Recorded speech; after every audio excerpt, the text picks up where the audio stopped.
ഞാനിന്നിവിടെ പറയാൻ പോകുന്നത് ശിവൻ്റെയും പാർവതിയുടെയും പ്രണയകഥയാണ്.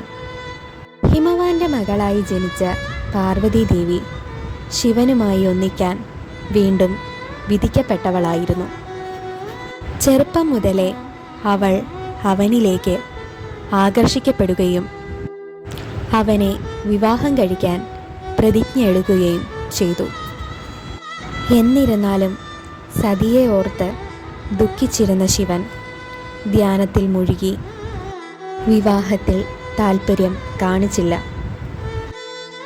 അവൻ്റെ പ്രണയം നേടാൻ ദൃഢനിശ്ചയം ചെയ്ത പാർവതി വർഷങ്ങളോളം കഠിന തപസ്സിൽ ഏർപ്പെട്ടു.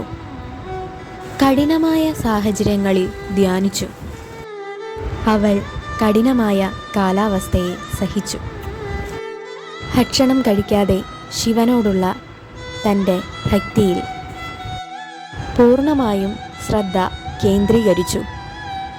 അവളുടെ അചഞ്ചലമായ സമർപ്പണം കാമദേവൻ്റെ സഹായം തേടിയ ദേവന്മാരെ പോലും പ്രേരിപ്പിച്ചു. കാമദേവൻ്റെ വികാരങ്ങളെ ഉണർത്താൻ ശിവൻ്റെ നേരെ അസ്ത്രങ്ങളെയ്തു. എന്നാൽ കോപാകുലനായ ശിവൻ തൻ്റെ മൂന്നാം കണ്ണു തുറന്ന് കാമനെ ചുട്ടെരിച്ചു. എന്നിരുന്നാലും പാർവതീദേവിയുടെ ഭക്തിയാൽ ശിവൻ അവളെ ഭാര്യയായി സ്വീകരിച്ചു.